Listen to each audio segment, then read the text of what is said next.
Olá, amigos.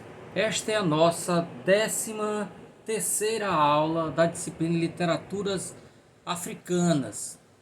E hoje, dando fecho ao estudo sobre a literatura moçambicana, veremos este que é um incrível escritor, né? Um maravilhoso escritor, chamado Mia Couto, ok? Espero que vocês tenham lido o conto que eu pedi que vocês lessem, Mulher de Mim. Eu também deixei, desde o início do semestre, entre os nossos textos, a íntegra do romance dele, o primeiro romance que ele escreveu, depois vieram vários outros, chamado Terra Sonâmbula. Então, sem mais delongas, algumas informações sobre a biografia de Mia Couto. Então, filho de imigrantes portugueses, Antônio Emílio Leite Couto nasceu em 1955 na cidade da Beira, Moçambique. A cidade da Beira fica mais ou menos, gente, na metade, mais ou menos na metade do país, né? Mais ou menos aqui por aqui. Ele fica, né? É uma cidade litorânea, mais ou menos na metade do país, a cidade de Beira, onde ele nasceu. O nome dele, Emílio, não é? Não, o irmão dele mais novo não sabia dizer Emílio e acabava dizendo Mia. E outra explicação para o apelido dele vem do fato dele ser um confesso, né? Apaixonado por felinos. Desculpem. Então, voltando. Em 1969, com 14 anos de idade, teve alguns poemas publicados no jornal Notícias da Beira. Em 1972, notem, nós estamos aí já prestes a Moçambique se tornar independente, né? Em 72, a independência em 75. Então, em 1972, deixou a Beira e partiu para Maputo para estudar medicina, curso que abandonaria para se dedicar ao jornalismo, curso que ele também não concluiu. Trabalhou na Tribuna até a destruição das suas instalações em setembro de 75, por colonos que se opunham à independência. Com a independência de Moçambique, tornou-se diretor da Agência de Informação de Moçambique. Em 1985, formou-se em Biologia. Então, as informações que eu tenho é que ele possui uma empresa de reflorestamento, né? Então, ele presta serviços ao governo, né, a outras instituições, e aí ele viaja para instalar esses projetos. E numa palestra que eu assisti dele, ele disse que os funcionários ficam lá trabalhando e ele vai conversando com as pessoas. E aí ele vai pegando informações, né? A obra dele é muito rica de informações sobre as tribos. Ainda na palestra dele, tem um episódio muito interessante que ele disse que uma vez um amigo dele, alemão, que era cientista, ele veio visitá-lo. E aí quando ele chegou em Moçambique, ele queria conhecer os rincões do país, né? Queria conhecer aquelas etnias lá mais afastadas. Então o cidadão não fala português, o Mia Couto conversava com ele em inglês.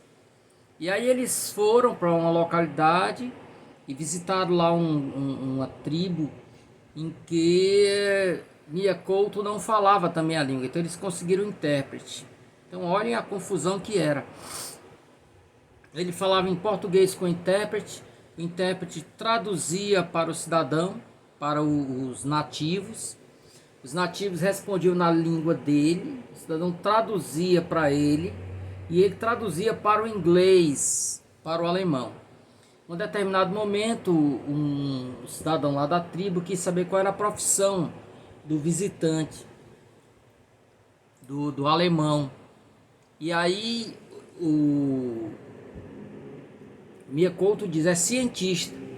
Então, quando traduziram lá para a língua local, não tinha a palavra cientista, ficou algo como pajé. né? Vocês imaginem aí, nada mais distante, pajé de cientista, né? Mas dentro daquela língua era o que mais se aproximava do cientista, alguém que se dedica ao estudo, né? A desvendar os mistérios do mundo através da ciência. Bom, voltando para cá, ele em 1998 tornou-se sócio correspondente da Academia Brasileira de Letras, é uma categoria em que você não precisa estar presente, você é sócio correspondente. Em 2013 recebeu o prêmio Camões, que foi entregue pelo presidente Cavaco e Silva e a presidente do Brasil na época, Dilma Rousseff.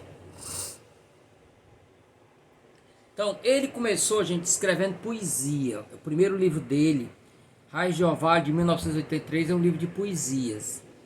Ele volta a escrever poesia mais recentemente, mas depois que ele entrou na prosa, ele meio que se afastou do universo da poesia. Mas há quem diga o seguinte, que a prosa dele é uma prosa poética. Então ele continuou sendo poeta e escrevendo prosa. Ok? Então em 2011 ele escreve O Tradutor de Chuvas, que é outro livro de poesias. Então depois de ter iniciado com o livro de poesia, ele entra nos contos, nas crônicas e até que escreve o primeiro romance dele. Vou falar ainda sobre ele. Então entre os contos, Vozes Anoitecidas, Cada Homem é uma Raça, Histórias Abençonhadas, é um livro maravilhoso. E outros tantos. Crônicas, Cronicando o País do Queixa Andar, e Se Obama Fosse Africano, de 2009, esse livro de crônicas. Literatura infantil, O Gato e o Escuro, A Chuva Pasmada, O Beijo da Palavrinha. E aí, em 1992, o país estava em guerra civil, né? Depois da independência, houve uma guerra civil que durou 16 anos. Ainda durante a guerra, ele escreve esse livro, Terra Sonâmbula. A Varanda do Frangipane é de 96, Mal Me Quer de 98, por aí vai. Ele não para mais. O Último Voo de Flamingo, de 2000, Um Rio Chamado Tempo, Uma Casa Chamada Terra, de 2002, Outro Pé de Sereia, Venenos de Deus, Remédios do Diabo. Observem que é o contrário, né? Os venenos não é do diabo, é de Deus. E os remédios é que são do diabo. Eu deixei alguns desses textos, um breve resumo, né? Mas quem começa a ler Mia Couto não para mais. Quer ler sempre mais, né?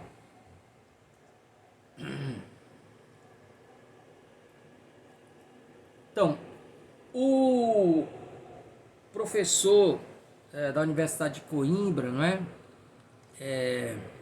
Pires Laranjeira, ele traça 4 características principais da obra do Mia Couto. A primeira tem a ver com a criatividade textual. Então, uma coisa que chama muita atenção a pessoa que vai pela primeira vez à obra do Mia Couto, é exatamente as palavras novas que ele cria, né? Então ele se alinha ali na mesma classe, mesmo grupo de escritores como James Joyce, Guimarães Rosa, Luandino Vieira. Ele cria palavras novas. Uma entrevista a uma rádio paulista, ele tinha vindo lançar um dos livros, e ele disse, olha, perguntaram por que ele faz isso, as palavras que já existem não bastam. Ele disse, não, eu acho que a gente tem que ter uma relação com a língua mais do que mero reprodutor, também um produtor da língua, né? Então por isso ele cria palavras novas, né? Por exemplo, nós conhecemos a palavra sobrenatural, mas ele cria a palavra infranatural, né? Às vezes ele cria palavras através de trocadilhos, ok? A segunda característica tem a ver com o realismo, né? Então, assim, mesmo utilizando, uma próxima característica que a gente vai ver, o realismo mágico, há sempre um olhar para a situação do seu país, né? A fome, a pobreza, né? A preconceito e coisas que o valham. Então, esse realismo, né? Terceiro, a presença do mágico, do maravilhoso. Eu citei para vocês um livro, Histórias Abençonhadas, que é um livro de contos dele.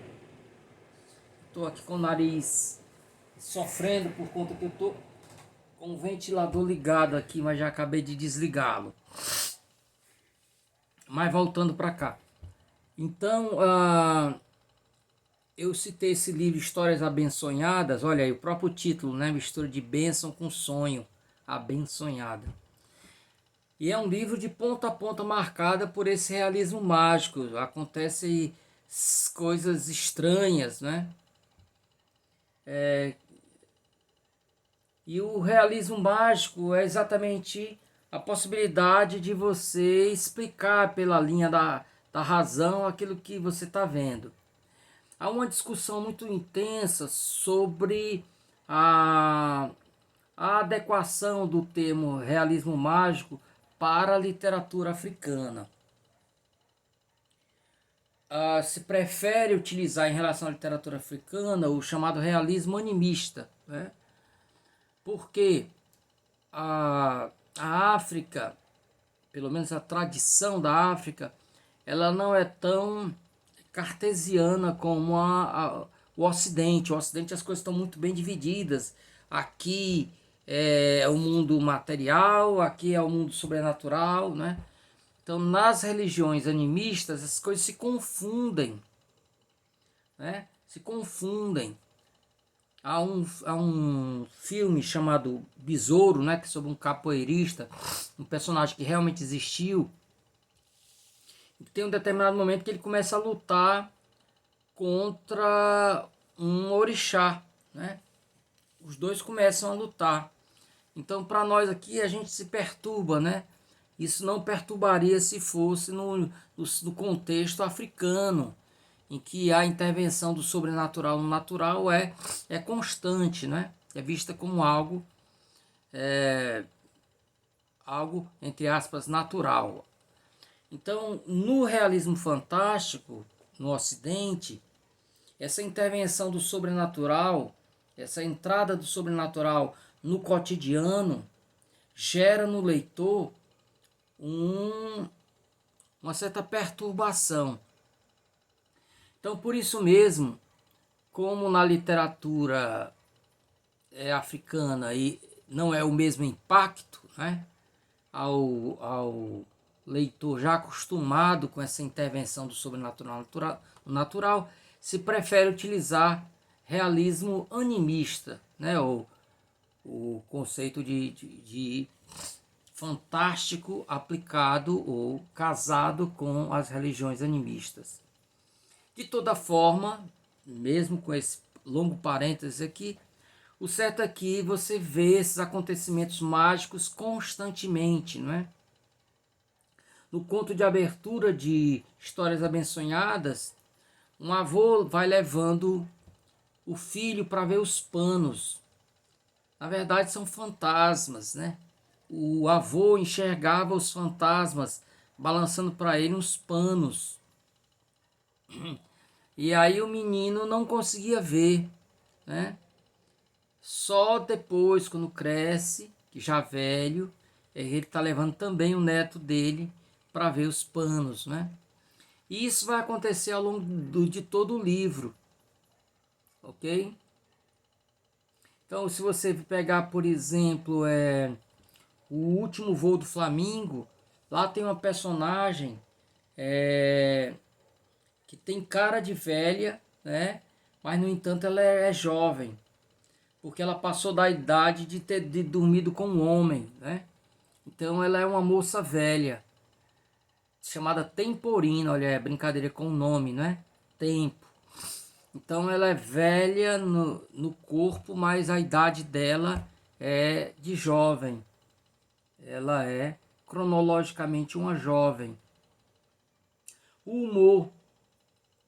Então, mesmo tratando de questões pungentes, né? fome, a violência e tal, ele sempre traz a questão do humor. Esse humor, por exemplo, está nos nomes dos personagens, né? Acabei de falar de Temporina, então ele vai... os nomes dos personagens são muito interessantes. Joseu do Bastante, João Quinho, né? Ascolino do Perpétuo Socorro. Bom, eu trouxe aqui algumas obras, falar rapidamente sobre algumas obras, mas é claro que é só, eu nem não vou procurar não dar spoiler aqui, né? Mas muito com traços muito rápidos aí. A Varanda do Frangipane, um policial vai investigar a morte de um diretor de um lar de idosos, né? E lá, ao contrário do que é esperável, todos dizem que são culpados pela morte dele, né? E aí vai entrar na história um fantasma que não conseguiu fazer a passagem para outro mundo, né?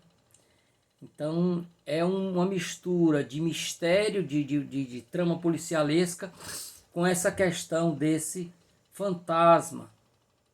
No último voo do Flamingo, um italiano é chamado para resolver um mistério em Moçambique. Os guardas, os chamados capacetes azuis, né, os soldados da ONU, simplesmente explodem. Vão andando assim, explodem. E aí ele vai para tentar descobrir que mistério é aquele. E ele, em vez de resolver o problema, ele se embaraça, ele entra numa trama de mistérios ainda mais profundos, né? Ele vai percebendo como aquele cenário é marcado por várias, né, vários elementos mágicos. Eu falei da temporina, não é? Mas tem muitos outros. Um rio chamado tem uma casa chamada Terra, um, um rapaz vai assistir, vai para os funerais do avô. E quando chega lá, a casa está sem as telhas. Foi um dos pedidos do avô, ou foi a avó que toma a decisão de tirar para que ele visse, ele defunto, ficasse olhando para o céu, para as estrelas, né? Ao longo do romance, fica aquela dúvida se o avô realmente morreu ou não. Há uma sugestão de que os dois velhos, né, tinham relações sexuais, mesmo depois da, entre aspas, morte dele. O rapaz conhece lá uma moça estranhíssima que não fala português, né? E interessante também é que a família toda é de brancos, né? São brancos colonizadores. Então há assim uma espécie de enfrentamento do passado, não apenas o passado individual, mas o passado enquanto colono, né? Enquanto expressões do colonizador. Isso vai estar muito claro também no outro romance dele chamado Remédios de Deus, Venenos de Deus, Remédios do Diabo, em que o cidadão médico vai para Moçambique atrás de uma moça que ele conheceu, se apaixonou por ela. Ela não está, e ao longo de todo o texto a gente fica naquela dúvida se a mulher morreu ou não morreu. Ele não consegue encontrá-la. Algo de meio kafkiano aí. Lembrei do castelo que o cara procura lá o proprietário, o cara que vai medir o castelo, o agrimensor, e nunca consegue encontrar. Bom, o certo é que esse cidadão acaba usando os conhecimentos dele de medicina para ajudar as pessoas, né? E aí é de novo ele como expressão, representação desse colonizador que vai ver aquele mundo, né? Cheio de mistérios. Mundo que foi silenciado, desdenhado pelo colonizador. O colonizador via tudo aquilo como coisa do diabo, né? E não queria conhecer. No outro pé da sereia, a história se passa em dois momentos da história, né? E então tem um momento aqui no presente em que um casal descobre lá uma espécie de um satélite que caiu, né? E aí depois volta no passado e vai contar a história lá da imagem de uma santa que é para para Moçambique. E o cidadão fica encantado quando um colono, um nativo, começa a ter verdadeira adoração por aquela santa. Ele acredita que ele foi convertido. Na verdade, ele vê na santa uma representação das sereias, né? E ele cultua não a santa, ele está cultuando a sereia. Lembrei daqueles sincretismos. Quem assistiu, por exemplo, o Pagador de Promessas, né? Que você tem essa mistura da Yansan com Santa Bárbara. Assistam quem não assistiu. Então, estou passando aqui muito rapidamente, só para dar uma ideia mesmo dos livros, né? Ok? Depois nós vamos ver um pouco melhor, com mais vagar, o Terra Sonâmbula. Bom, mas eu pedi que vocês lessem os dois contos dele, né? Aliás, um conto nós já tínhamos lido, que era a Confissão de Rosa Luaneira. Eu pedi que vocês lessem Mulher de Mim. Então, Mulher de Mim é um dos 11 contos que compõem a obra Cada Homem é uma Raça. Foi publicado em 1990, né? Para quem não leu, bem feito, vai agora saber do que é que se trata o conto. Então, o conto traz a história de um cidadão que simplesmente é visitado uma certa noite com a porta fechada. Aparece uma mulher na cama dele, mulher bonita, e ele vem cheio de intenções para cima dela. Ela diz: você não está me compreendendo, você não está entendendo. Essa mulher desaparece e ele fica se perguntando quem é aquela criatura, né? E começa a imaginar que talvez seja a alma de alguém que não nasceu ainda, que está vindo querendo o corpo dele para poder vir a nascer.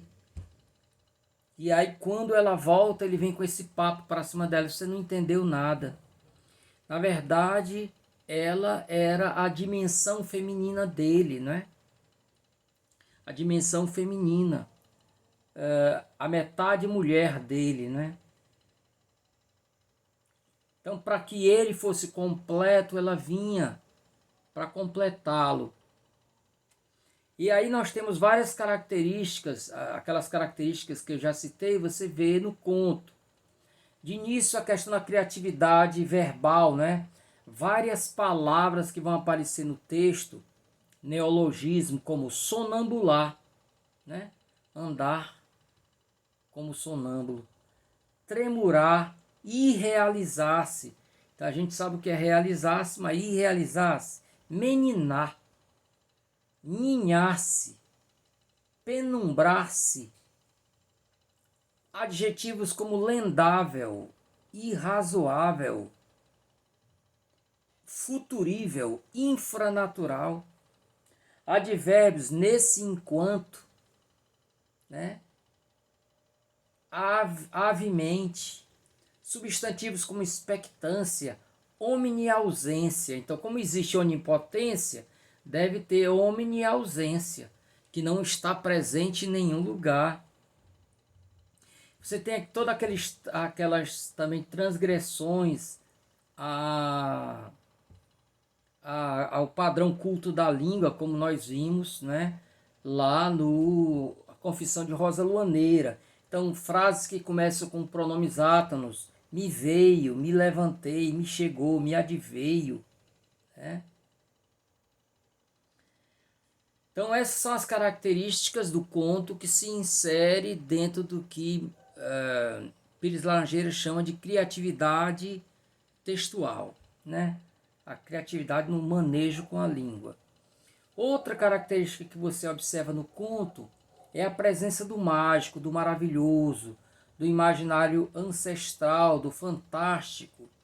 O texto, por exemplo, faz alusões ao mito do andrógeno, né? Uma história que foi contada por Platão no Banquete, né? As viagens extracorpóreas, aí você viajar fora do corpo, né? Há uma lenda também lá de Moçambique que a mulher viria acender a lua, uma mulher estranha viria para acender a lua, né? Então tudo isso leva a esse contato com esse maravilhoso.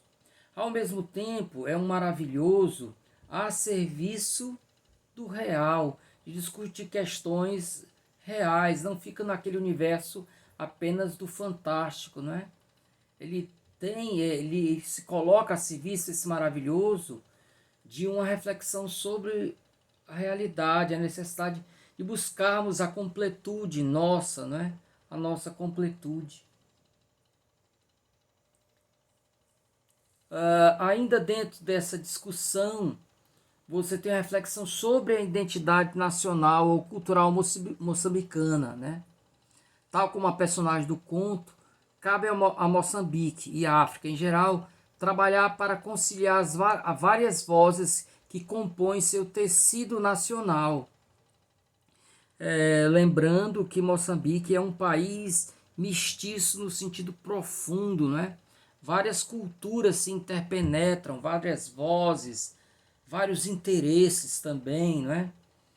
Então você tem ali a questão de etnias, de línguas, religiões, a influência dos indianos, dos árabes, o embate entre tradição e modernidade.